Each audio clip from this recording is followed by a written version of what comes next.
In the winter of 1990, 4 children vanished from their Victorian home in Ashland, Oregon, leaving behind only questions and a community forever changed. 25 years later, Detective Elias Vaughn discovers a damaged Christmas video that reveals a chilling secret. There was a 5th child in the house that night, a shadow figure watching from the stairs, erased from every official record. What happened to the Peterson family wasn't a disappearance. It was something far more sinister. Before we continue with the story, tell us where you're watching from and how old you are, and subscribe to our channel to receive new stories every day that will thrill your heart. I hope you enjoy the story. January 13, 1990. The morning mist clung to Ashland, Oregon like a shroud, weaving between the bare branches of oak trees that lined Pioneer Street. The small city, nestled in the Rogue Valley with Mount Ashland looming protectively overhead, had always prided itself on its peaceful nature. Coffee shops opened their doors to the familiar faces of regulars. The Varsity Theater prepared for another day of community performances, and children walked to school with backpacks bouncing against their shoulders, their breath forming small clouds in the crisp winter air. But this morning was different. This morning, the Peterson house stood empty. The Victorian mansion at 847 Siskiyou Boulevard had been the crown jewel of the neighborhood, with its intricate gingerbread trim painted in deep forest green and cream, its wraparound porch adorned with hanging ferns that swayed gently in the morning breeze.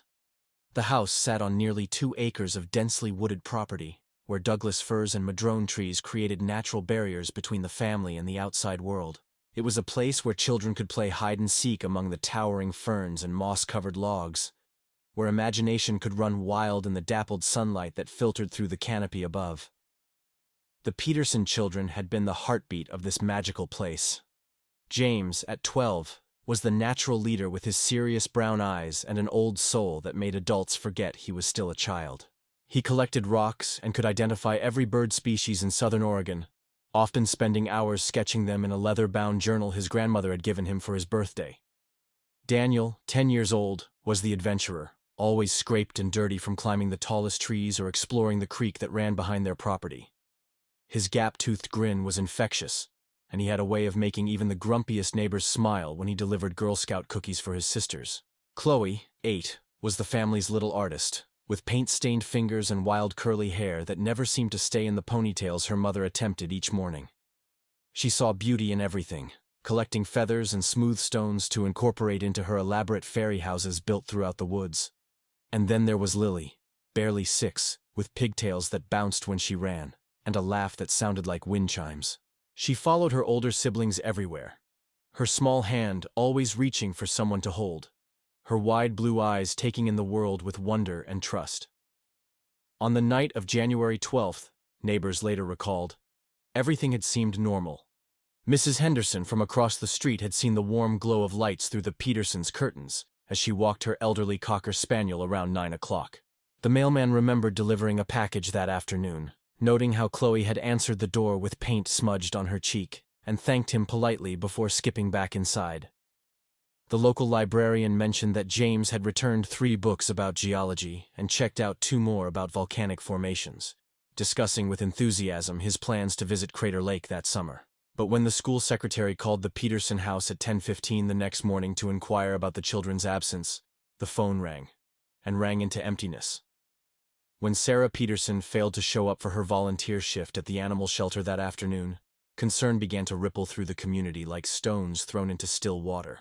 By evening, when Michael Peterson missed his regular poker game at the American Legion Hall without a word, the Ashland Police Department received their first worried call.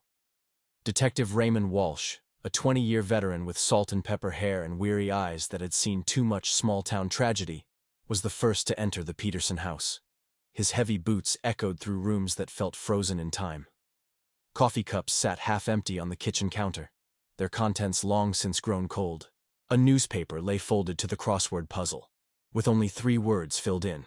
In the living room, a jigsaw puzzle of Yosemite Falls covered the coffee table, perhaps 200 pieces connected, waiting for small fingers that would never return to complete the majestic waterfall.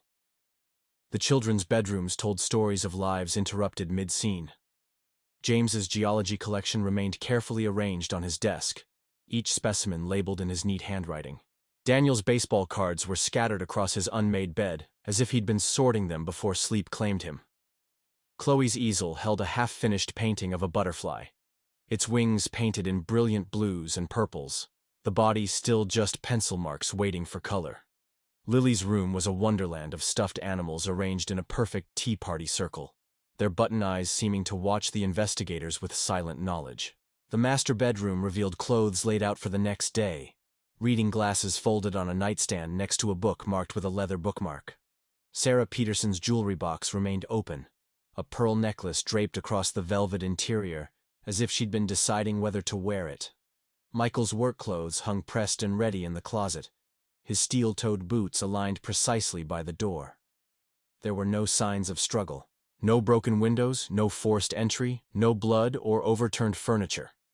The Peterson family had simply vanished, as if the earth had opened up and swallowed them whole. The investigation that followed consumed the small police department's resources for months. Volunteers combed the Cascade Siskiyou National Monument on foot and horseback. Search dogs followed trails that led nowhere. The FBI was called in, their serious-faced agents conducting interviews and analyzing evidence that told them nothing they didn't already know.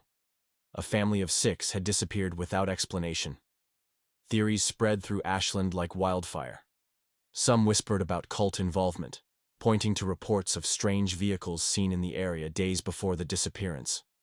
Others suggested a murder-suicide, though no bodies were ever found. The most persistent rumor involved a mysterious van spotted near the Peterson property by a jogger who couldn't quite remember the license plate or describe the driver clearly enough for a useful sketch. As months turned to seasons, and seasons to years, the case grew cold, filed away in metal cabinets where hope goes to die. The Peterson house stood empty, a testament to interrupted lives and unanswered questions. The city council debated what to do with the property, but legal complications kept it in limbo. Sarah's sister from Seattle hired lawyers who fought Michael's brother from Portland, while the mortgage company and insurance investigators added their own layers of bureaucratic complexity. The house remained sealed, its windows growing opaque with dust and neglect, its once manicured gardens surrendering to the relentless advance of blackberry vines and volunteer trees. Years passed.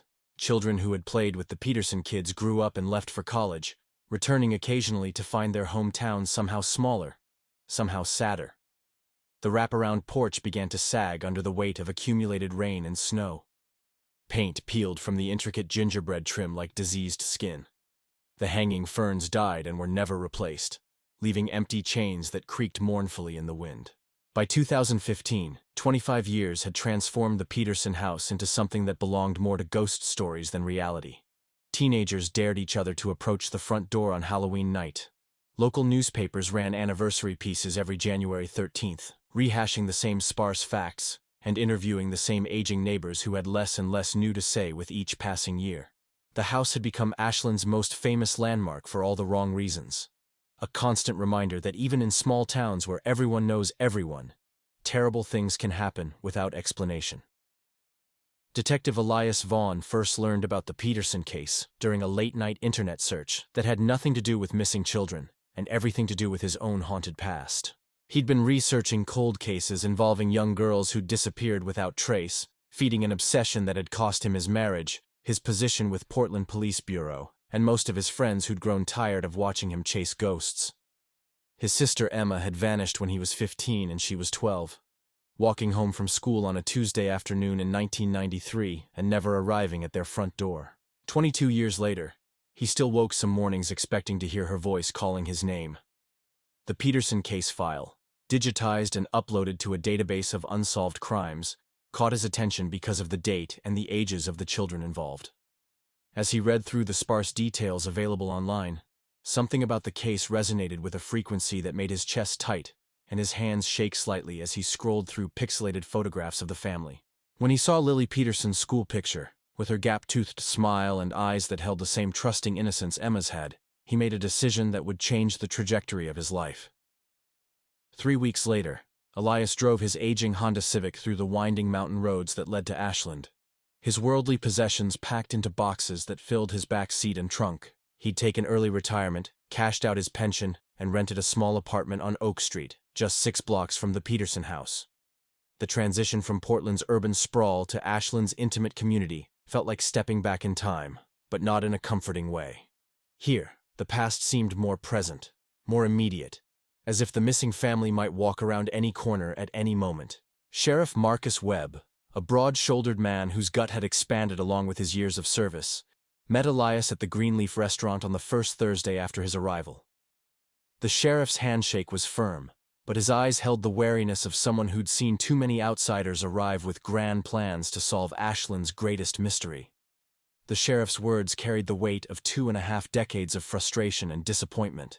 He'd been a deputy when the Peterson family disappeared, young and eager to prove himself by cracking the case that would make his career.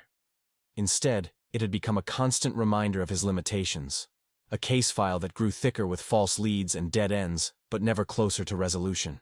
He'd watched other officers burn out on the investigation, had seen federal agents arrive with confidence and leave with confusion, had endured countless interviews with reporters who treated the missing family like a fascinating puzzle, rather than real people who'd left behind friends and community members who still grieved. But Elias had heard variations of this warning before, from other officials in other jurisdictions who'd grown territorial about their unsolved cases. He thanked the sheriff politely, paid for both their coffees, and walked back to his apartment with determination hardening in his chest like concrete. That evening, he placed his first request for access to the original case files, beginning a process that would consume the next several months of his life. The Ashland Police Department's evidence room occupied the basement of a building that had housed city offices since 1968. The fluorescent lights hummed and flickered, casting harsh shadows across metal shelving units that held the detritus of decades of small-town crime. Box after box of Peterson case materials had accumulated over the years, each marked with evidence numbers and dates that told the story of an investigation that had sprawled across multiple agencies and jurisdictions. Elias spent weeks methodically working through interview transcripts, crime scene photographs, forensic reports, and tips from psychics and amateur investigators who'd inserted themselves into the case over the years. He read about the family's routine, learned that Sarah Peterson had been considering going back to school for her master's degree in social work, discovered that Michael had been promoted to shift supervisor at the lumber mill just 2 months before the disappearance. He studied photographs of the children's bedrooms until he could navigate them in his sleep, memorized the layout of the house and property, and created timeline charts that covered every hour of the family's last known day. It was during his 4th week of research that Elias discovered the existence of a piece of evidence that had been noted but never thoroughly examined. Tucked away in a box labeled Personal Effects, Living Room, wrapped in brown evidence paper and secured with tape that had yellowed with age, was a VHS cassette labeled in fading ink. Peterson Family, Christmas 1989. According to the evidence log, the tape had been found in their video camera, but the original investigators had noted it as damaged and partially playable, before moving on to what seemed like more promising leads. The basement evidence room of the Ashland Police Department felt like a tomb where forgotten cases went to decay. Elias had spent 6 weeks navigating the labyrinthine collection of boxes, each one a testament to crimes solved and mysteries left hanging like unfinished sentences.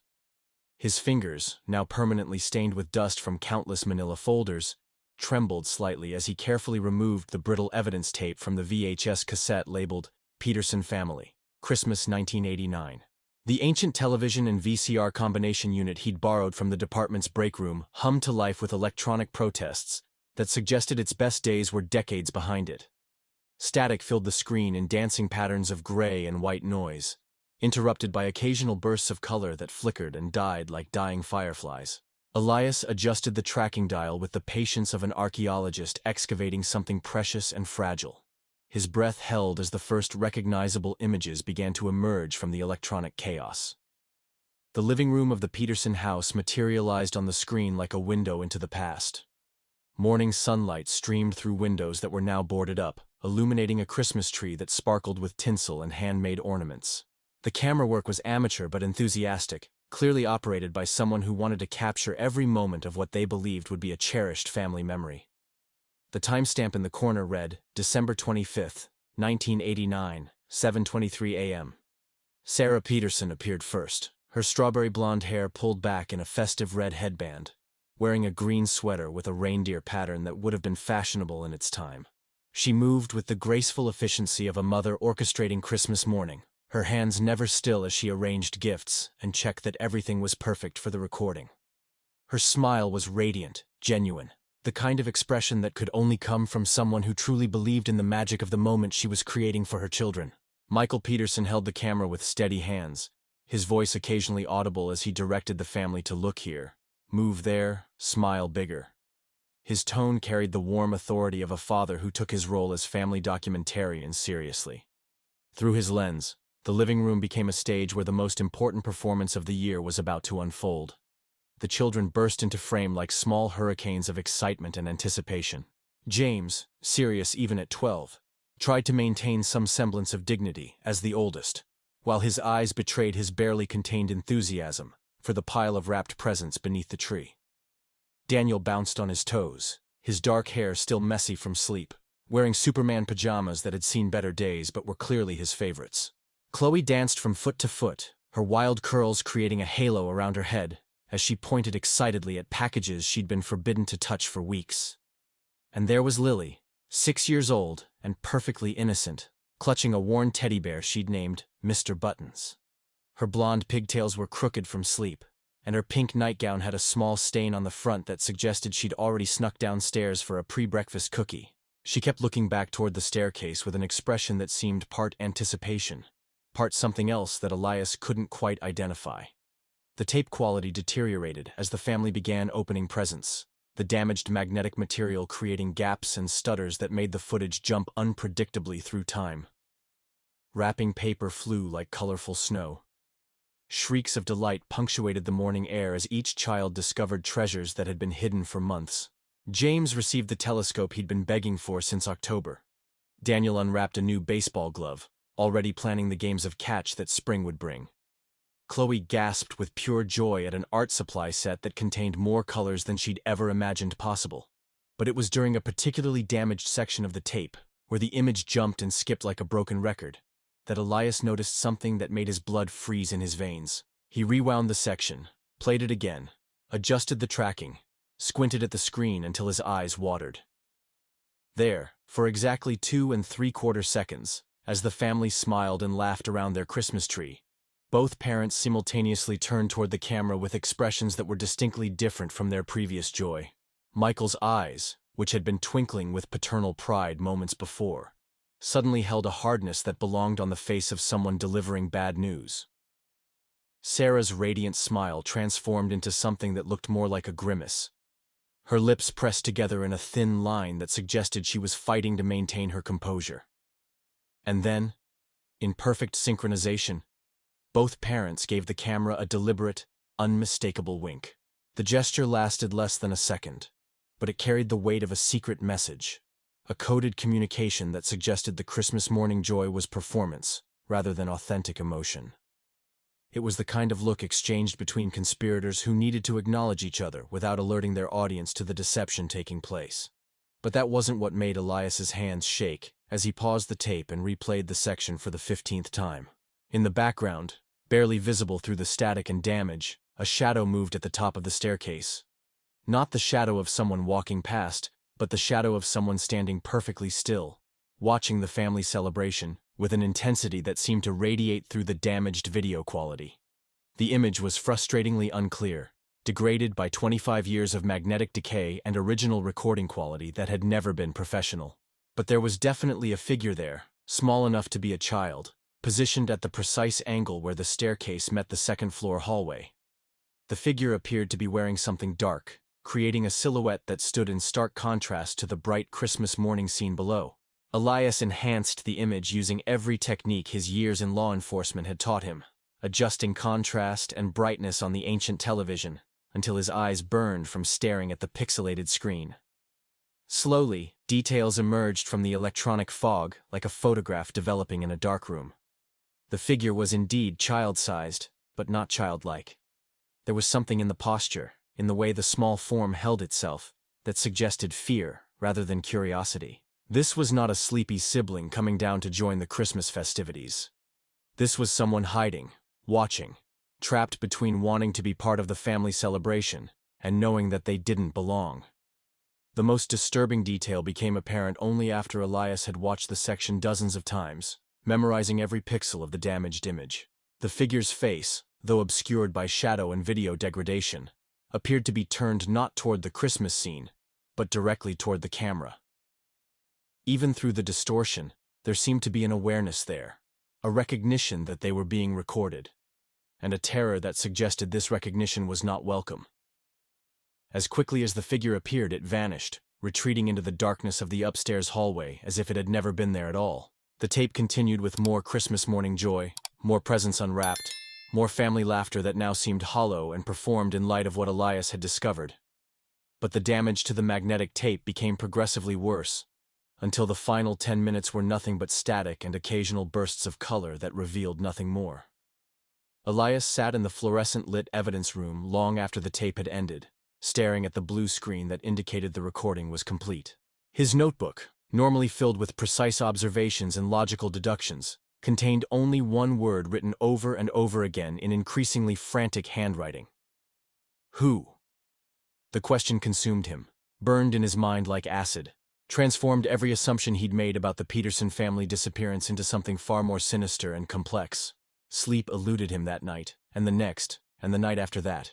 The image of the hidden figure haunted his dreams, mixing with memories of his sister Emma's disappearance until he could no longer distinguish between his personal trauma and his professional investigation.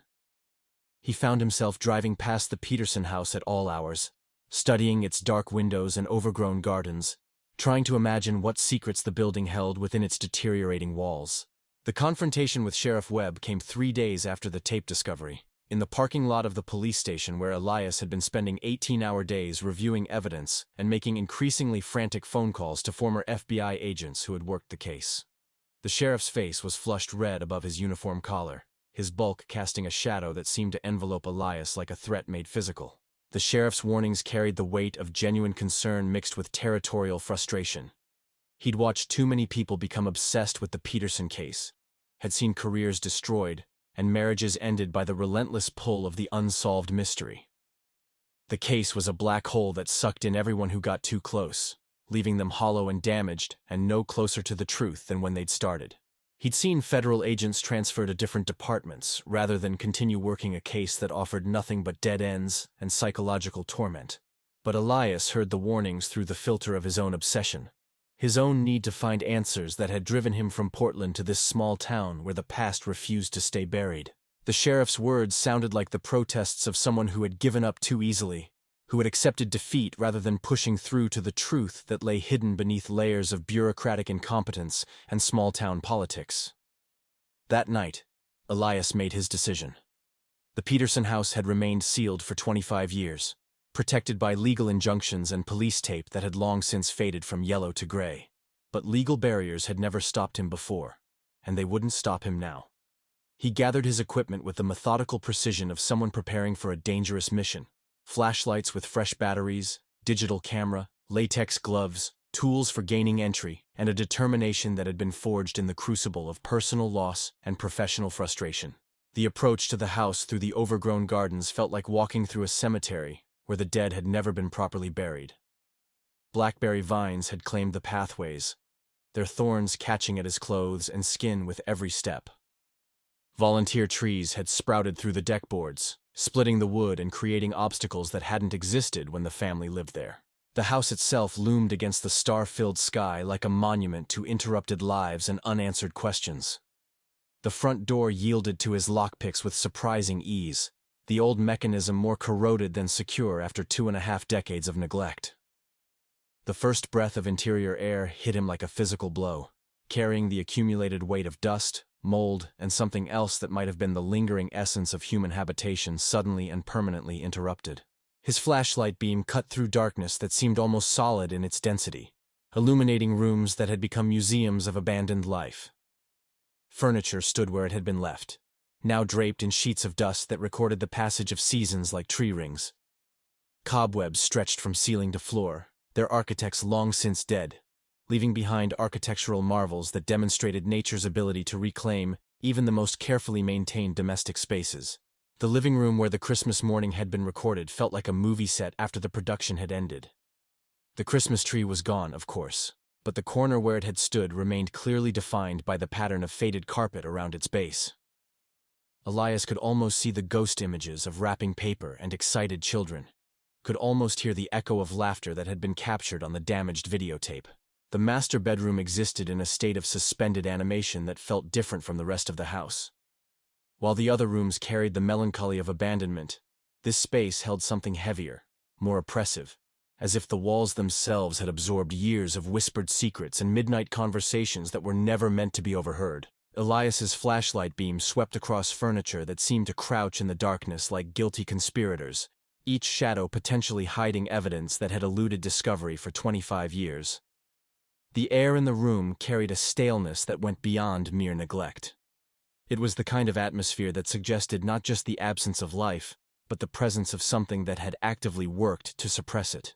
Dust motes danced in his flashlight beam like tiny spirits disturbed from their eternal rest, swirling patterns that seemed almost deliberate in their movement, as if the room itself was trying to communicate something vital and terrible. Elias moved methodically through the space, his trained eye cataloging details that the original investigators might have dismissed as irrelevant domestic clutter. The mahogany dresser stood against the far wall, its mirror reflecting his flashlight beam back at him in fractured patterns where the silvering had failed over decades of neglect. Family photographs lined the dresser's surface, their faces now obscured by layers of dust that had transformed smiling portraits into ghostly impressions of happiness that might never have been genuine. The king-sized bed dominated the center of the room, its mattress sagging under the weight of time and moisture that had seeped through failing windows. The headboard, carved from the same dark wood as the dresser, bore intricate patterns that seemed to shift and writhe in the moving flashlight beam. Sarah Peterson's reading glasses still sat folded on the nightstand beside a romance novel marked with a leather bookmark, the pages now warped and yellowed but still holding the place where she'd stopped reading on that final night in January 1990. But it was the fireplace that drew Elias's attention with an almost magnetic pull. The ornate mantelpiece, carved from local marble and decorated with vine patterns that had once been painted gold, dominated the wall opposite the bed. What immediately struck him as wrong was not what was there, but what was missing.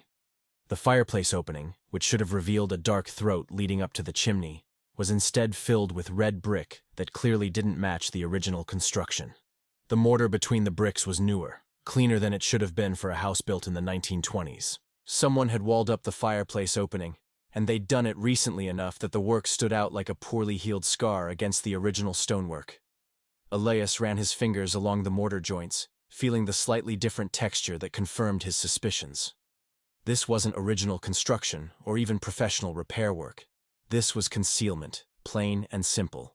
His pulse quickened as he examined the brickwork more closely, noting irregularities that suggested haste in the construction. Some bricks were slightly misaligned, and the mortar had been applied with more enthusiasm than skill. Whoever had built this wall had been more concerned with hiding something quickly than with creating a permanent or aesthetically pleasing result. The work had the desperate quality of a midnight project undertaken by amateur hands driven by urgent necessity. The sledgehammer he'd brought from his car felt heavier than usual as he carried it up the stairs, but his determination made each swing feel inevitable. The first blow against the brick wall sent reverberations through the house that seemed to wake echoes that had been sleeping for decades.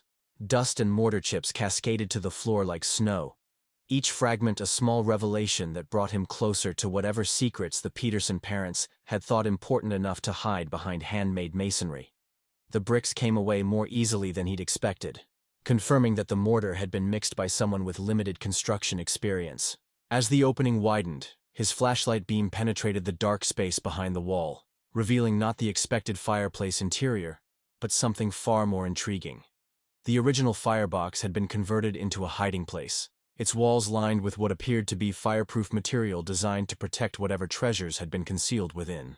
The safe was small but substantial, the kind of residential security device that suggested valuable contents without the industrial strength protection that might have defeated his lock-picking tools.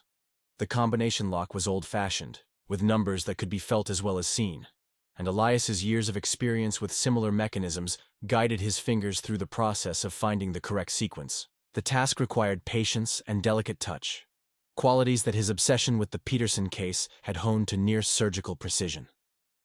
When the lock finally clicked open, The sound seemed to echo through the house like a gunshot. The safe door swung back on well-oiled hinges, revealing contents that had been protected from the deterioration that had claimed so much else in the abandoned house. Inside, wrapped in plastic bags that had preserved them against moisture and decay, were items that promised to transform everything Elias thought he knew about the Peterson family disappearance. The audio cassettes were labeled with dates and brief descriptions in handwriting that was unmistakably feminine, but disturbingly mature for what he now suspected was a child's script. The labels read like a catalog of horror. Obedience Test Number 7, Alignment Procedure Discussion, Shadow Girl Feeding Protocol, and dozens of others that suggested a systematic documentation of activities that should never have involved children. But it was the diary that made Elias's hands tremble as he carefully extracted it from its plastic protection. The cover was pink leather, decorated with cartoon unicorns that spoke of childhood innocence, but the pages within told a story that belonged in the darkest corners of human experience. The handwriting was careful and deliberate, the kind of script produced by a child who had been taught that accuracy and legibility were matters of survival rather than education. Chloe Peterson's diary began with entries that seemed normal enough for an 8-year-old girl. She wrote about her art projects, her favorite television shows, her excitement about Christmas preparations. But as Elias read deeper into the pages, the content transformed into something that made his stomach clench with recognition of institutional abuse hidden behind the facade of family life. The obedience tests that Chloe described in careful, clinical detail were psychological torture disguised as parental guidance. She wrote about being locked in dark closets for hours, while recordings played messages about the importance of compliance and the consequences of independent thought.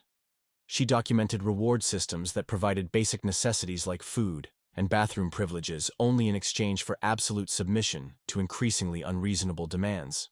The most disturbing entries detailed what Chloe called alignment procedures, sessions where she and her siblings were subjected to behavioral modification techniques that seemed to blend amateur psychology with religious fundamentalism and something darker that suggested outside professional guidance. The children were taught to suppress their natural emotional responses, to report on each other's infractions, to view their parents not as caregivers, but as representatives of a higher authority that demanded unquestioning obedience. But it was Chloe's references to the shadow girl that provided the key to understanding the figure Elias had seen on the Christmas videotape. According to the diary entries, the shadow girl was another child, approximately the same age as Chloe herself, who lived in the basement of the Peterson house. She was not part of the family but was somehow connected to the same program or experiment that had transformed Michael and Sarah Peterson from ordinary parents into administrators of childhood suffering. The entries described a system where the Peterson children were required to bring food to the shadow girl through a grate in the kitchen floor that led down to what Chloe called the learning room. The shadow girl was not allowed to speak to them, and they were forbidden from acknowledging her existence to anyone outside the immediate family. She was a ghost child, present but officially non-existent, a living reminder of what happened to children who failed to meet the program's standards of compliance. Chloe's artistic nature led her to create detailed drawings in the margins of her diary pages, illustrations that provided visual context for the horrors she described in words. She drew pictures of children standing in formation, while adults in dark clothing observed and took notes. She sketched the layout of rooms in the house that didn't appear on any architectural plans, spaces that existed below the main structure and were accessed through hidden entrances that looked like ordinary closets or pantry doors. The most chilling drawings depicted the shadow girl herself, always rendered in black ink with features that seemed to shift and blur, as if Chloe couldn't quite capture her appearance in static form. The shadow girl appeared in various locations throughout the house, sometimes watching from darkened doorways, sometimes sitting at the top of stairs, always with an expression that suggested both fear and desperate hope for rescue that never came. As Elias read through months of diary entries, he began to understand that the Peterson family's disappearance had not been a sudden event, but the culmination of a process that had been building toward inevitable tragedy. The final entries showed Chloe's growing awareness that something catastrophic was approaching, that the alignment procedures were escalating toward a conclusion that would change everything permanently. The audio cassettes provided the missing context for Chloe's written words, transforming her 8-year-old observations into evidence of a conspiracy that extended far beyond the Peterson household. The first tape he played contained recordings of what appeared to be telephone conversations between Michael Peterson and an unidentified superior. Discussions of phase completion and subject termination that treated human children like experimental animals whose useful lives were drawing to a close. Sarah Peterson's voice appeared on several tapes, but it was hardly recognizable as belonging to the loving mother who had been described by neighbors and friends. Her tone was clinical, detached, as she reported on her children's progress through various behavioral modification protocols. She discussed their resistance levels, their adaptation to new stimuli, their potential for what she called final integration, with the same emotional involvement she might have brought to reading a grocery list. The most disturbing recordings captured sessions where the Peterson parents discussed the shadow girl's status within what they referred to as the program. She had apparently been designated as a control subject, maintained in isolation to provide baseline data against which the progress of the Peterson children could be measured. Her continued existence was described as temporary, dependent on her usefulness to researchers who remained unnamed, but whose authority over the Peterson parents was absolute and unquestioned. The final audio cassette contained recordings made by Chloe herself, her 8-year-old voice whispering into a device she had apparently hidden in her bedroom. Her words were barely audible, spoken with the desperate urgency of someone who knew their time was running out and wanted to leave a record of truth before the lies became permanent. She described preparations being made for what her parents called Transition Day, activities that involved packing away family photographs and personal belongings, as if the Peterson family was preparing to cease existing entirely. In her final recording, Chloe described seeing unmarked vehicles parked in the woods around their house, men in dark clothing who watched the family's activities with professional interest.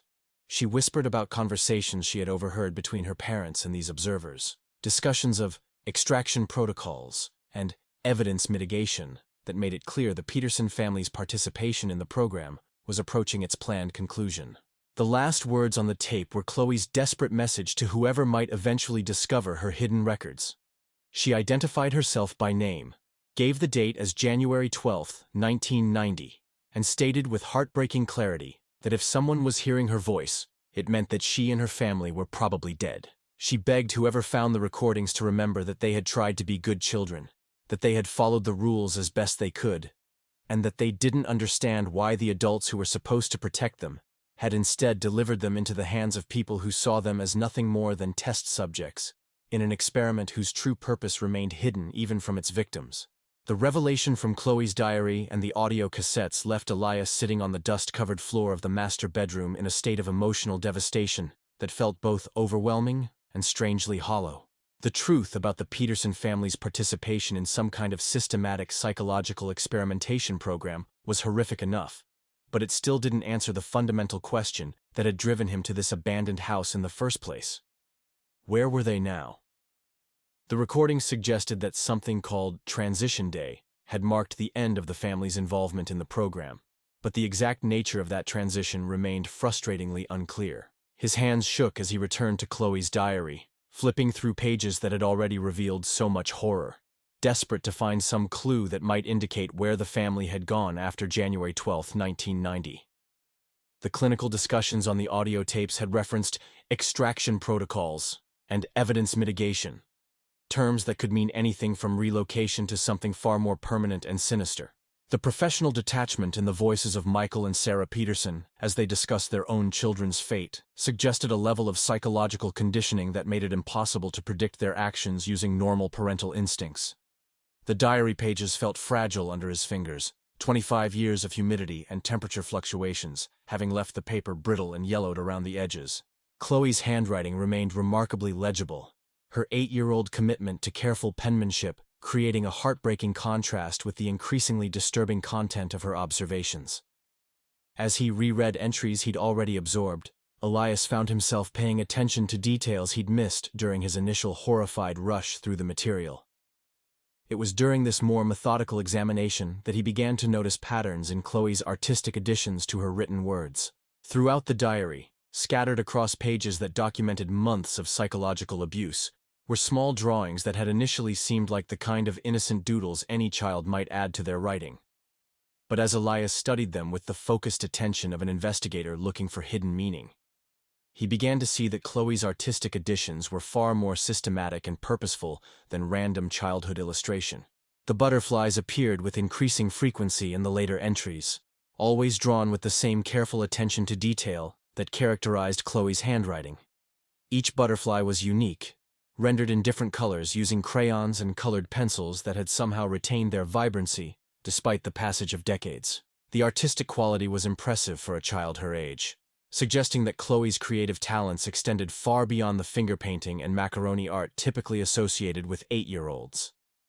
James's butterfly appeared first, drawn in the margin next to an entry describing one of his obedience tests that had lasted for 3 days and left him withdrawn and silent for weeks afterward. The butterfly was rendered in black ink with one wing clearly damaged, showing tears and missing sections that gave it a broken, asymmetrical appearance.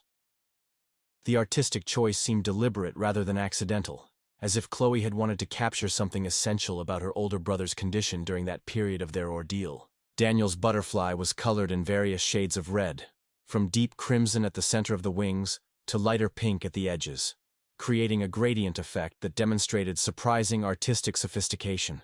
The butterfly appeared next to entries describing Daniel's increasingly desperate attempts to protect his younger sisters from the worst aspects of their parents' behavioral modification program, sacrificing himself to draw attention away from Chloe and Lily when the alignment procedures became particularly severe. Chloe's own butterfly was rendered in blues that ranged from navy to powder blue, with intricate patterns that suggested she had spent considerable time perfecting the design. Unlike the other butterflies, this one appeared to be in flight, its wings positioned as if caught in mid-motion, perhaps representing her role as the family's chronicler and secret keeper, the one who moved between shadows to document their suffering for whoever might eventually discover the truth. The Shadow Girl's butterfly was entirely black, drawn with such heavy pressure that the crayon had created textured ridges on the paper. The design was simpler than the others, almost abstract in its darkness, with wing shapes that seemed to blend into the shadows they created on the page. This butterfly appeared next to entries describing Chloe's secret interactions with the mysterious fifth child, their whispered conversations through the kitchen floor grate that connected the main house to whatever underground space served as the Shadow Girl's prison. At first, Elias had dismissed these artistic elements as the psychological coping mechanism of a traumatized child, using creativity to process experiences that exceeded her ability to understand or articulate. But as he continued his examination, he began to notice that each butterfly was accompanied by text that seemed disconnected from the main diary entries, small phrases written in even tinier handwriting that required him to hold the pages close to his flashlight to decipher. Next to James's broken butterfly, in letters so small they were barely visible, Chloe had written "underneath the garage." The phrase was repeated several times across different pages, always in the same careful miniature script, always positioned near drawings of James or references to his particular struggles with the program's requirements. The repetition suggested obsessive attention to this detail, as if the location held significance that went beyond its apparent randomness. Daniel's red butterfly was accompanied by the single word, "garden," written with the same microscopic precision. Like James's location reference, this word appeared multiple times throughout the diary, always in association with drawings or mentions of Daniel's protective behavior toward his sisters. The garden had been mentioned in some of the earlier, more innocent diary entries as a place where Daniel liked to play and explore, making its repeated appearance in the later, darker entries particularly ominous. Chloe's blue butterfly carried the notation, "attic," a location that had appeared in several of the audio recordings as a storage area, where program-related materials were kept away from casual observation. The attic had also been mentioned in entries describing Chloe's secret recording activities, suggesting it might have served as her hiding place for the audio equipment she used to document her family's conversations with their mysterious supervisors. The Shadow Girl's black butterfly bore the word "basement," which aligned with diary entries describing the underground space where she was kept isolated from the rest of the family. But unlike the other location references, this notation appeared only once, written with such light pressure that it was almost invisible against the black crayon of the butterfly itself, as if Chloe had been reluctant to document this particular detail even in her secret records. The significance of these location references crystallized in Elias's mind with the sudden clarity of a revelation that had been building subconsciously throughout his investigation. The butterflies weren't random artistic expressions or psychological coping mechanisms. They were a map, a carefully coded system that an 8-year-old girl had developed to record information that was too dangerous to document in plain language. Chloe had been creating a guide for whoever might eventually come looking for answers, using a system of symbols and hidden text that would appear innocent to casual observation, but would reveal their true meaning to anyone who took the time to examine them with investigative thoroughness. The realization brought with it a wave of nausea that had nothing to do with the stale air of the abandoned house, and everything to do with the implications of what Chloe's coded map might be indicating. The locations she had so carefully documented weren't hiding places or storage areas or anywhere the family might have fled to escape their circumstances. The methodical way she had associated each family member with a specific location, the permanence suggested by her repeated documentation of these assignments, and the context provided by the audio recording's references to transition day and evidence mitigation, pointed toward a conclusion that was as inevitable as it was horrifying. The Peterson children hadn't disappeared. They had been killed, and their bodies had been disposed of in locations around the family property that had been chosen and documented in advance. The transition day referenced in the audio recordings hadn't marked the family's extraction from the program or their relocation to some other facility. It had marked their systematic murder, carried out by parents who had been so thoroughly conditioned by their participation in the psychological experimentation program that they had become willing executioners of their own children. Elias's hands trembled as he held the diary, understanding finally why Chloe had been so careful to hide her artistic map in plain sight. She had known what was coming, had perhaps overheard enough of her parents' conversations with their supervisors to understand that the program's conclusion would not involve their survival. Her butterfly code wasn't just a record of suffering endured, but a testament to lives lost, a secret message from a doomed child to whoever might eventually care enough to look for the truth. The broken butterfly next to underneath the garage indicated where James's body would be found, his leadership of his siblings' resistance earning him burial in the darkest, most concealed location on the property. Daniel's red butterfly and the notation garden suggested he had been laid to rest in the outdoor space he had loved during happier times, his protective nature honored with a final resting place under open sky. Chloe's own blue butterfly and attic reference indicated that she had known even her own fate, had accepted that her role as the family chronicler would end with her joining her brothers in death. The Shadow Girl's black butterfly and basement notation suggested that the mysterious fifth child had been the first to die, perhaps eliminated when her usefulness as a control subject had ended, or when her knowledge of the program's activities had made her too dangerous to keep alive.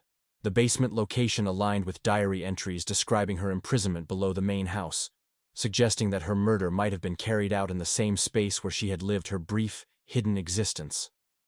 The Oregon State Crime Lab's excavation team arrived at the Peterson property on a gray morning in late autumn, their white panel vans cutting through the morning mist like ghosts returning to claim the dead.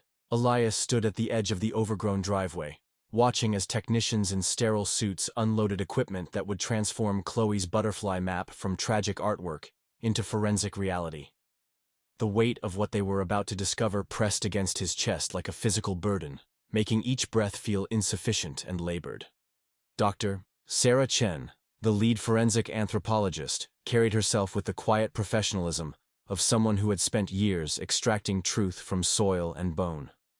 Her dark hair was pulled back in a severe bun that emphasized the intensity of her focus as she reviewed the site maps Elias had prepared based on Chloe's coded locations. She moved with the careful precision of someone who understood that disturbing a burial site meant disturbing the final dignity of lives that had already been violated beyond measure.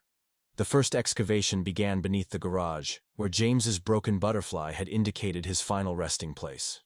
The structure, built in the 1940s as an addition to the original Victorian house, sat on a foundation that provided convenient concealment for activities that required absolute secrecy. The concrete floor showed signs of having been recently poured in sections, with subtle color variations that suggested multiple construction phases over the years since the Peterson family's disappearance. The jackhammers broke through the concrete with violent efficiency, their mechanical screaming echoing off the garage walls like the protests of the dead being disturbed from their rest.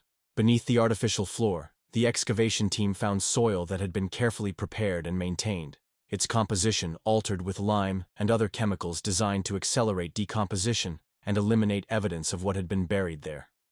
When Dr. Chen's careful brushwork finally revealed the first fragments of bone, the silence that fell over the excavation site carried the weight of 25 years of questions finally receiving their terrible answers. James Peterson's remains were found exactly where Chloe's diary had indicated, arranged with a precision that suggested his burial had been planned and executed with clinical attention to detail, rather than hurried concealment. The skeletal remains told a story that extended far beyond simple murder. James's bones showed evidence of systematic abuse that had occurred over months or possibly years before his death. Stress fractures and poorly healed breaks that painted a picture of a childhood filled with calculated cruelty, disguised as behavioral modification. His skull bore evidence of blunt force trauma that had been the immediate cause of death, but the overall condition of his remains suggested a young life that had been systematically destroyed long before its final termination. The garden excavation revealed Daniel's resting place beneath what had once been Sarah Peterson's prize-winning rose bushes. The location carried a bitter irony, as neighbors remembered Daniel's love for helping his mother tend the flowers during happier times when the family had seemed like the epitome of suburban domestic bliss. The roses had continued to bloom for several seasons after the family's disappearance, their roots drawing nourishment from soil that held secrets the entire community would have found unimaginable. Daniel's remains showed evidence of defensive wounds, suggesting he had fought against his attackers even at the age of 10. The courage that had made him the family's protector had extended to his final moments, his small bones bearing witness to a struggle that had ended with the same kind of blunt force trauma that had killed his older brother. But there were also signs of medical intervention, crude surgical procedures that suggested attempts to keep him alive longer than would have been natural, perhaps to extend whatever experimental protocols had required his continued survival. The attic excavation proved the most technically challenging, requiring the team to carefully dismantle floorboards and navigate around structural beams that had supported the house for nearly a century. Chloe's final resting place was discovered in a space that would have required considerable planning and effort to access, suggesting that her burial had been carried out with special attention to concealment and permanence. Her remains were found clutching what appeared to be art supplies, crayons and colored pencils that had somehow survived the decades underground. The discovery added another layer of tragedy to her story, suggesting that even in her final moments, Chloe had maintained her identity as the family artist, the one who saw beauty, and tried to create it even in circumstances that should have destroyed any capacity for creative expression. The basement excavation required extensive preparation, as the Peterson house's foundation was more complex than typical residential construction. The Victorian-era builders had created multiple basement levels and storage areas that weren't reflected in any official architectural plans, suggesting that previous owners had valued privacy and concealment for reasons that might never be fully understood. Lenore's remains were discovered in the deepest part of the basement complex, in a room that had clearly been designed for long-term human habitation. The space contained the remnants of basic furniture, a small bed frame, a table and chair, and what appeared to have been educational materials designed for a child. But there were also restraints built into the walls, chains and locks that suggested the room had served as much as a prison, as a living space.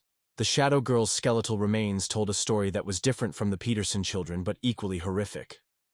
Her bones showed evidence of malnutrition and medical experimentation, with surgical scarring that suggested she had been subjected to procedures that went far beyond the psychological abuse inflicted on the Peterson family. There were signs of repeated injections, probably pharmaceutical trials that had used her isolated existence to test substances or procedures that would have been considered unethical if applied to children with families and social connections.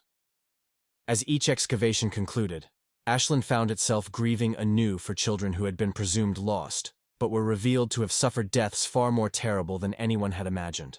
The community's collective memory of the Peterson family as victims of unexplained disappearance transformed into something darker and more complex, a recognition that evil had operated in their midst with a sophistication that challenged every assumption about their small town's innocence and safety. The media attention that followed the discoveries brought reporters and television crews from across the country, all seeking to understand how an entire family could have been murdered and buried on their own property, without anyone in the community noticing or intervening.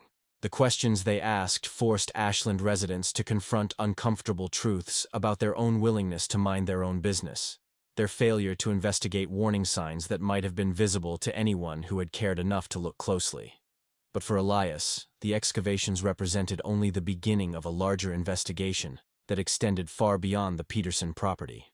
The audio recordings he had discovered in the hidden safe contained references to other families, other locations, other participants in what was clearly a multi-site experimental program that had operated for unknown periods of time with participants who remained unidentified and possibly still active.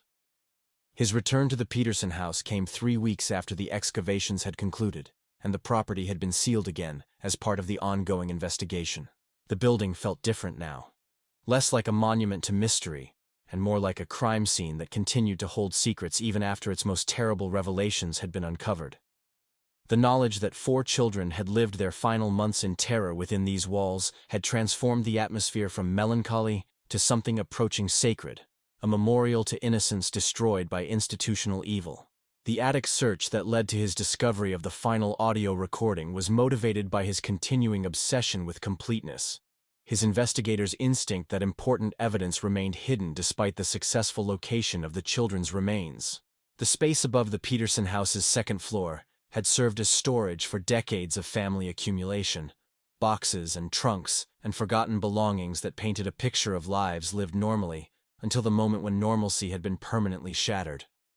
The antique doll that caught his attention sat propped against a window that looked out over the garden where Daniel's body had been found. The toy was clearly vintage, probably dating from the 1940s or 1950s, with porcelain features that had cracked and aged but retained enough of their original beauty to suggest the doll had once been treasured by some long-forgotten child. Her dress was tattered silk that had once been blue, but had faded to gray, and her hair was human, fine and soft, despite decades of neglect. Something about the doll's positioning seemed deliberate rather than accidental, as if she had been placed specifically to observe the garden and maintain a vigil over the secret buried there. When Elias lifted her carefully from her post by the window, he immediately noticed that her body cavity had been modified, hollowed out to create a hiding place that wasn't visible from external examination. The microcassette recorder hidden inside the doll was smaller and more sophisticated than the equipment Chloe had used for her secret recordings, suggesting it had been provided by someone with access to professional surveillance technology. The tape itself was shorter than the others Elias had discovered, but its contents would prove to be the most important piece of evidence in understanding the full scope of the program that had destroyed the Peterson family. Lenore's voice emerged from the tiny speaker with a quality that immediately distinguished it from Chloe's recordings. Where the 8-year-old Peterson girl had whispered with the careful diction of someone trying to be clearly understood, Lenore spoke with the hoarse, damaged tone of someone whose vocal cords had been affected by prolonged screaming or possibly deliberate injury. Her words came slowly, as if speech itself was difficult or painful. But her message was delivered with the determined clarity of someone who understood this might be her only opportunity to bear witness to the truth. She began by stating her name and approximate age, though she admitted uncertainty about both pieces of information since the people controlling her life had provided conflicting details about her identity and origins. What she knew for certain was that she had been designated as Subject 7 in what the adults called the Behavioral Modification and Social Integration Protocol, a program that used children as test subjects for psychological conditioning techniques designed to create completely compliant individuals who could be deployed for purposes that were never explained to the subjects themselves. Lenore's account of her experience differed significantly from what Chloe had documented about the Peterson family's treatment. While the Peterson children had been subjected to psychological abuse disguised as parental discipline, Lenore had been isolated completely, deprived of human contact except for clinical interactions with researchers who treated her as a laboratory animal rather than a human being. Her basement prison had been equipped with hidden cameras and recording equipment that captured every moment of her existence for analysis, by people she never saw, but whose presence she could feel through the constant observation that denied her even the privacy of her own thoughts. The experiments conducted on Lenore went beyond psychological conditioning to include pharmaceutical trials that had used her small body to test substances designed to enhance compliance and eliminate resistance to authority. She described injections that altered her sleep patterns, her emotional responses, her ability to form memories or maintain consistent thought processes. The goal seemed to be the creation of a human being who could be programmed like a computer, whose personality and behavioral responses could be modified at will by administrators who viewed consciousness itself as something to be engineered rather than respected. Her testimony revealed that the Peterson family had been what the program called integration subjects, children who were allowed to maintain some semblance of normal family relationships while being gradually conditioned for eventual deployment as operatives in whatever larger mission the program was designed to serve. The psychological abuse they had endured was preparation for roles that would require absolute obedience and the ability to function in society while maintaining complete loyalty to handlers they might never meet or identify. But according to Lenore's whispered account, the Peterson children had proven too resistant to the conditioning process, too capable of maintaining emotional connections to each other that interfered with the psychological isolation necessary for complete programming. Their continued love for each other, their refusal to fully embrace the behavioral modifications being imposed upon them, had marked them as failures who needed to be eliminated before they could compromise the security of the larger program. The decision to terminate the Peterson family had been made not by Michael and Sarah Peterson, but by program administrators who viewed the parents as expendable assets, whose usefulness had ended when their children proved incapable of successful conditioning. The audio recordings Elias had discovered in the hidden safe documented not just the abuse of the Peterson children, but the systematic psychological destruction of their parents, who had been conditioned over months to accept the necessity of murdering their own offspring as a demonstration of loyalty to the program. Lenore's final words on the recording carried the weight of prophecy fulfilled. Her matter-of-fact description of her impending transfer to what program administrators called final processing. She knew that her usefulness as a control subject had ended, that her knowledge of the program's activities made her too dangerous to relocate or release. Her recording was a desperate attempt to ensure that some record of the program's existence would survive, even if all its subjects were eliminated. The silence that followed Lenore's final recorded words seemed to stretch into eternity, filling the dusty attic of the Peterson house with the weight of revelations that extended far beyond a single family's tragedy. Elias sat motionless, the antique doll cradled in his lap like a sacred relic, as the implications of what he had just heard transformed his understanding of the case from local horror to something approaching a national emergency. The microcassette recorder continued its mechanical humming long after the tape had ended, the electronic sound serving as a technological requiem for a child whose death had been as calculated and systematic as her life had been controlled and monitored. Lenore's testimony had revealed the existence of something she called the St. Augustine Center, an organization that operated with the clinical precision of a medical research facility, but served purposes that remained deliberately obscured behind layers of bureaucratic terminology and institutional secrecy. According to her whispered account, the center maintained multiple sites across the United States, each one disguised as something innocuous, while serving as a laboratory for psychological conditioning experiments that used children as raw material for behavioral modification research. The scope of what Lenore had described challenged every assumption Elias had made about the Peterson case, transforming it from an isolated incident of family dysfunction into evidence of a conspiracy that had operated for decades with impunity.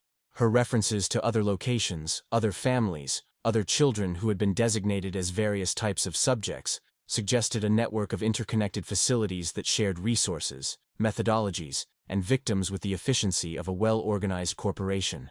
Elias's hands trembled as he carefully removed the microcassette from the recorder and placed it in an evidence bag that would preserve it for the federal investigators who would inevitably become involved once the full scope of the conspiracy became clear. But even as he followed proper evidence handling procedures, his mind was racing through the implications of Lenore's revelations, connecting dots that painted a picture of institutional evil that had masqueraded as legitimate research while systematically destroying the lives of children whose disappearances had been attributed to more conventional explanations. The forensic search that followed his discovery of Lenore's final testimony took on new urgency and focus, as investigators realized they were no longer looking for evidence of a single family's murder, but for documentation of a multi-state criminal conspiracy that had operated with sophisticated planning and institutional support. The Peterson house was subjected to examination techniques typically reserved for international terrorism cases, with specialists in document recovery, digital forensics, and institutional intelligence analysis joining the team of crime scene technicians who had already spent weeks extracting secrets from soil and concrete. The breakthrough came during the systematic search of the Peterson house's basement, where investigators discovered a hidden office space that had been concealed behind a false wall, constructed with the same amateur enthusiasm that had characterized the fireplace modification in the master bedroom. The office contained filing cabinets, communication equipment, and shelves lined with binders that documented activities spanning more than a decade of operations conducted under the auspices of the St. Augustine Center. Dr. Patricia Hawkins, a federal forensic accountant who specialized in tracking the financial records of criminal organizations, spent 3 days cataloging the contents of the hidden office before she began to understand the true scope of what they had discovered. The documentation was extensive and methodical, suggesting that Michael and Sarah Peterson had served not just as program participants, but as regional administrators responsible for coordinating activities across multiple sites in the Pacific Northwest. The financial records revealed a complex network of shell companies and nonprofit organizations that had funneled government research grants and private foundation money into programs ostensibly designed to study childhood development and family dynamics. The St. Augustine Center itself appeared to be a legitimate research institution with offices in Washington, D.C., and academic affiliations with several prestigious universities. But the actual allocation of funds told a different story entirely. Millions of dollars had been diverted from legitimate child psychology research into programs that bore no resemblance to the stated goals described in grant applications and public documentation. Instead of studying normal childhood development, the center had been funding systematic abuse disguised as behavioral conditioning, using federal tax dollars to finance experiments that violated every principle of medical ethics and human rights that had been established since the Nuremberg trials. The subject files contained in the Peterson house basement office documented dozens of families across 13 states, each one designated with clinical terminology that reduced human beings to experimental variables in research protocols that treated children as laboratory animals. The integration subjects, like the Peterson children, were families who maintained some semblance of normal life while being gradually conditioned for eventual deployment in roles that were never clearly defined, but required absolute obedience and the ability to function in society while maintaining covert loyalty to center operations. Control subjects, like Lenore, were children who had been completely isolated from normal social interaction to provide baseline data against which the progress of integration subjects could be measured. These children were typically acquired through private adoptions or removed from families through manufactured child welfare interventions. Their disappearances explained by bureaucratic procedures that left no trail of accountability or institutional responsibility. Termination subjects were families or individuals whose usefulness to the program had ended, either because they had proven resistant to conditioning, or because their knowledge of center operations made them security risks that required elimination. The clinical language used to describe their disposal was identical to terminology used in legitimate medical research to describe the euthanization of laboratory animals, suggesting that center administrators had successfully dehumanized their victims to the point where mass murder could be discussed with the same emotional detachment as routine laboratory maintenance. The communication logs found in the basement office revealed regular contact between the Peterson site and center headquarters, with detailed reports submitted weekly on the progress of conditioning protocols and the behavioral responses of various subjects to specific stimuli and interventions. The correspondence was conducted using encrypted channels and coded language that would have appeared innocuous to casual observation but documented systematic torture with scientific precision. Regional coordinators like the Petersons were required to attend quarterly meetings at various locations across the country, ostensibly professional conferences for child development researchers, but actually training sessions where new conditioning techniques were demonstrated and refined. The travel receipts and hotel records found in the basement office painted a picture of a shadow academic community that had perverted legitimate psychological research into a methodology for manufacturing human beings who could be programmed like computers to serve institutional goals that remained deliberately obscured. Dr. Marcus Webb, a clinical psychologist who had been brought in to consult on the case, spent weeks analyzing the conditioning protocols documented in the center files before he could bring himself to discuss his findings with the investigative team. The techniques described in the Peterson house documents represented a sophisticated understanding of childhood psychological development that had been deliberately perverted to create the maximum possible psychological damage, while maintaining the subject's functionality for whatever purposes the center had in mind. The behavioral modification procedures documented in the files went far beyond simple abuse or neglect, incorporating elements of sensory deprivation, pharmaceutical intervention, surgical modification, and social isolation that had been calibrated to destroy normal emotional development while preserving cognitive abilities and physical functionality. The goal appeared to be the creation of individuals who retained their intelligence and capabilities, but had been stripped of their capacity for independent thought or emotional resistance to authority. The pharmaceutical trials conducted on subjects like Lenore represented some of the most disturbing evidence found in the basement office, documenting experiments with substances designed to enhance susceptibility to hypnotic suggestion, eliminate the capacity for long-term memory formation, and modify brain chemistry in ways that would make subjects incapable of questioning orders or experiencing emotional distress when required to commit acts that would normally trigger psychological resistance. The surgical modification procedures described in the medical files suggested that some subjects had been implanted with devices designed to monitor their physiological responses and possibly to deliver pharmaceutical or electrical stimuli that could modify their behavior remotely. The technology described in the documents was decades ahead of anything available through legitimate medical channels, suggesting that the center had access to research and development resources that extended far beyond what would be expected from a conventional psychological research institution. As federal investigators began coordinating with law enforcement agencies in the 13 states where center operations had been documented, the scope of the conspiracy continued to expand beyond anything they had initially imagined. Dozens of missing children cases that had been attributed to conventional explanations were reopened as potential center operations, and families who had lost children to mysterious circumstances decades earlier were contacted for interviews that might reveal evidence of systematic abduction and abuse.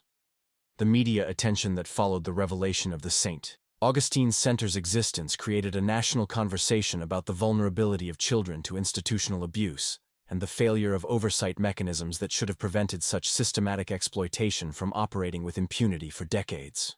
Congressional hearings were scheduled to investigate how federal research funding had been diverted to finance experiments that violated every principle of human rights and medical ethics established since World War II.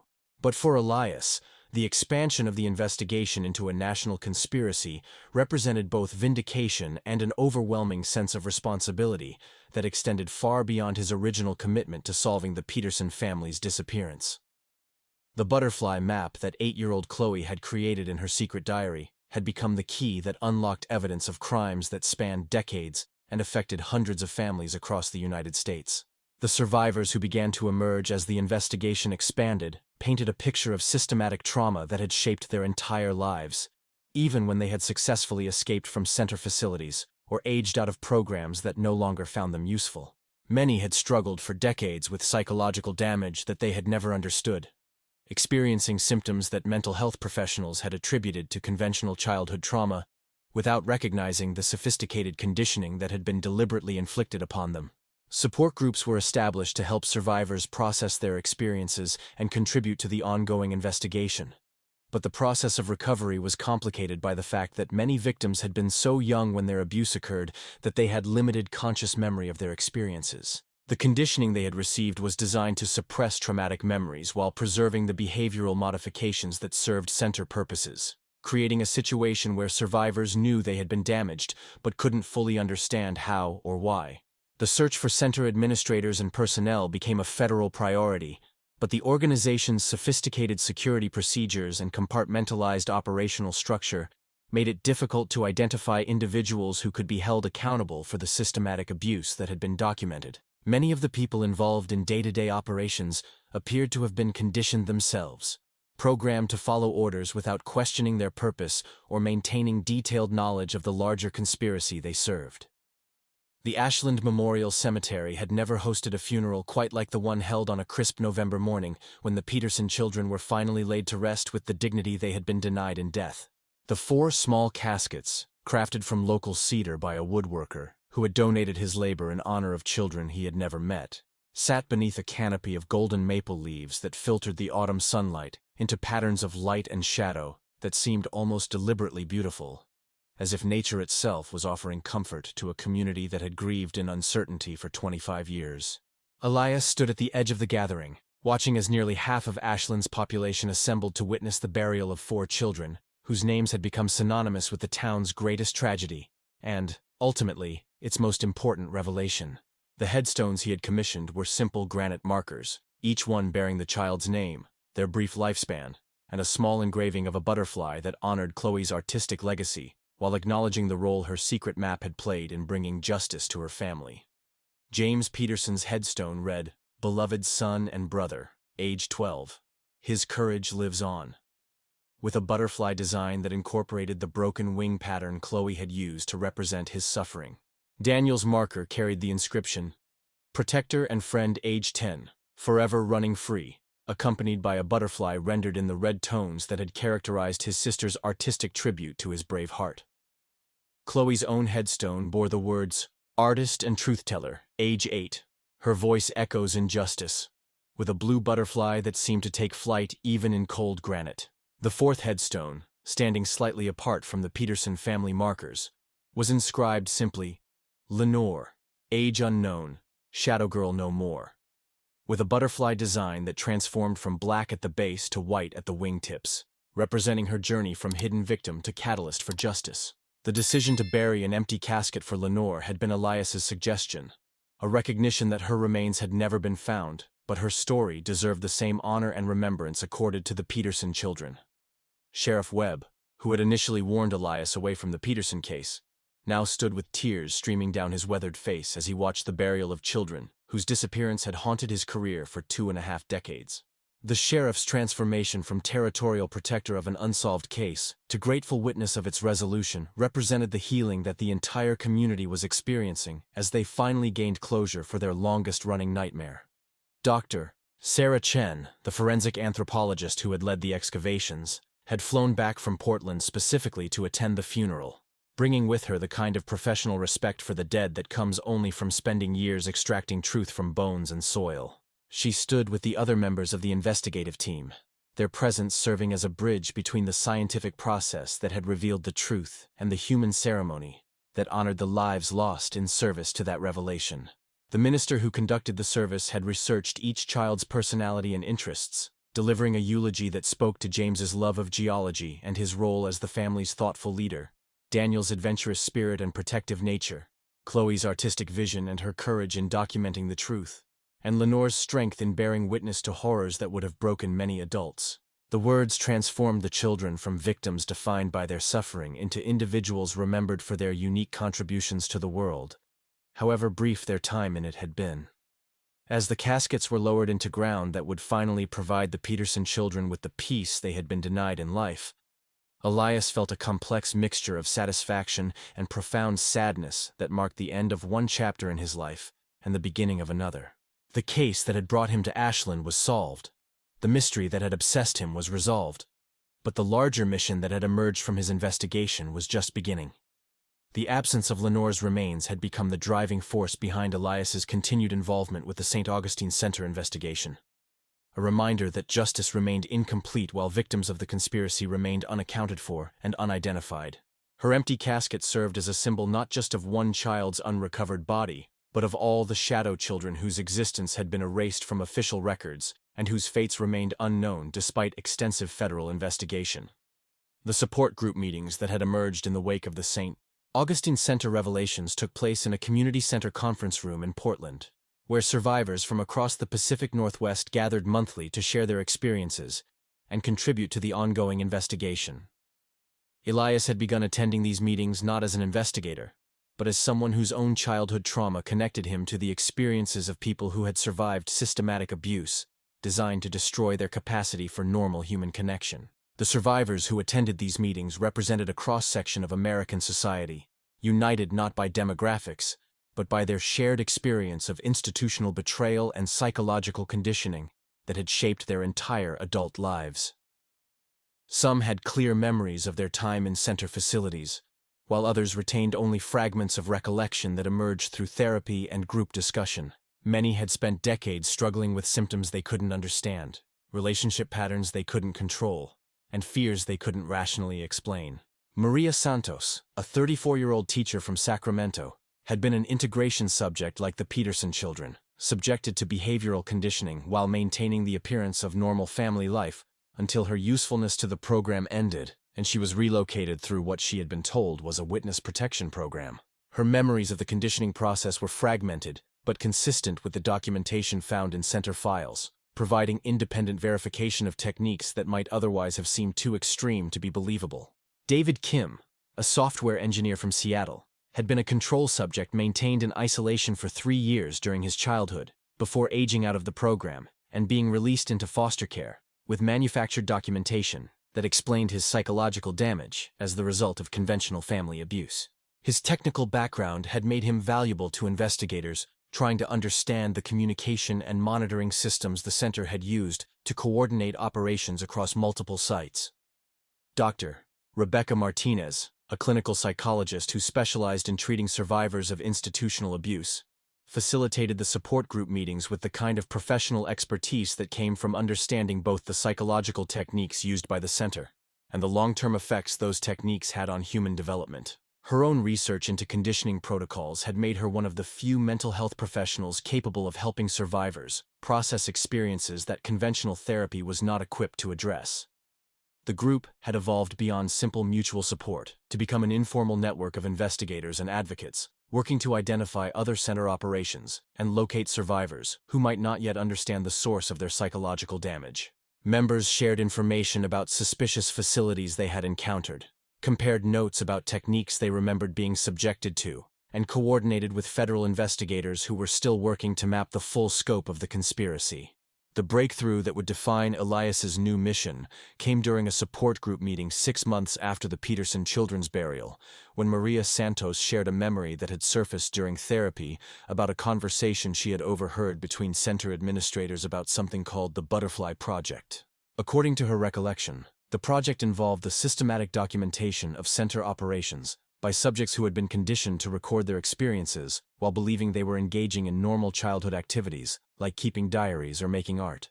The revelation that Chloe Peterson's butterfly map might have been part of a larger pattern of hidden documentation created by other subjects opened new avenues for investigation and gave deeper meaning to the artistic legacy she had left behind.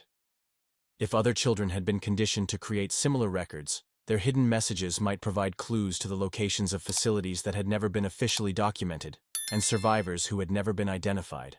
The federal task force that had emerged from the Peterson investigation had grown to include specialists from multiple agencies, universities, and international organizations, with expertise in institutional abuse, psychological warfare, and human trafficking.